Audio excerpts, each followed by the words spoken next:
Je m'appelle Leïla Slimani et je suis une écrivaine franco-marocaine.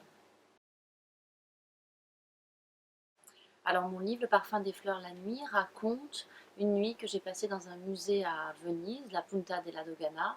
Et pendant cette nuit où j'étais seule, enfermée dans ce musée totalement vide, ça a été l'occasion d'une réflexion intime à la fois sur l'écriture, mais aussi sur mes souvenirs d'enfance, sur mon père et sur un certain nombre de choses qui me tiennent à cœur.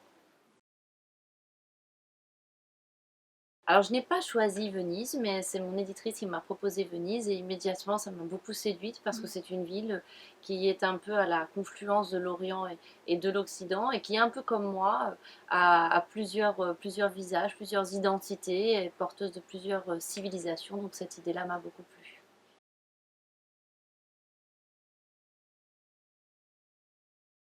Alors j'ai passé une nuit très étrange parce que j'ai erré comme ça dans ces salles vides, immenses. En plus, la Punta della Dogana, c'est un musée d'art contemporain, donc assez froid. Donc c'était une nuit, par certains aspects, un peu effrayante, parfois fantomatique. Mais en même temps, j'ai très très bien dormi, même si mon lit de camp était très inconfortable. Mais le peu d'heures où j'ai dormi très profondément.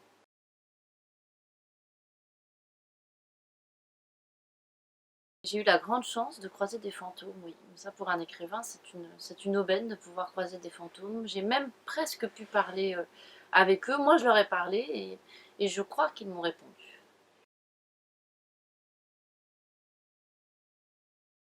Le personnage principal de ce livre, je dirais que c'est l'écrivain. Pas moi, mais l'écrivain. Qu'est-ce que c'est que d'être écrivain, comment on habite le monde, ou quelles sont les différentes manières aussi d'écrire. Bien sûr la mienne, mais je parle aussi d'autres auteurs qui me plaisent. Donc je crois que c'est la figure de l'écrivain.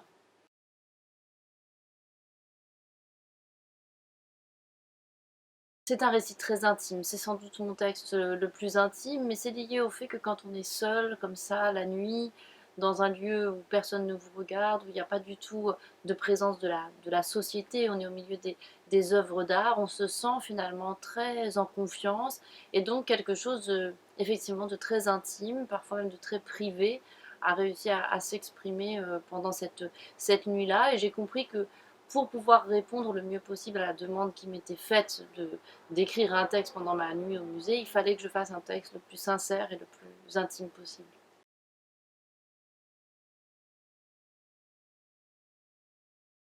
Pour moi, c'est absolument nécessaire de m'isoler quand j'écris.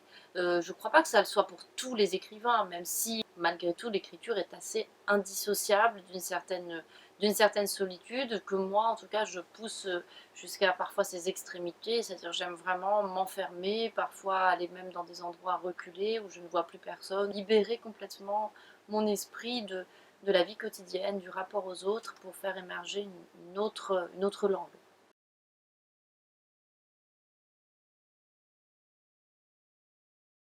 Alors l'œuvre qui m'a le plus marquée, c'est l'œuvre de Hicham Berrada, qui a donné son titre à ce livre. Ça s'appelle Le parfum des fleurs la nuit, du fait de ces solariums géants qu'il avait installés au milieu de la Punta della Dogana et dans laquelle étaient enfermés des galants de nuit, qui sont ces arbres méditerranéens qui exudent leur odeur au moment où la nuit tombe et qui m'ont rappelé beaucoup de mon souvenir, de souvenirs de mon enfance et de mon adolescence, puisqu'il y avait un de ces arbres dans le jardin de ma maison familiale.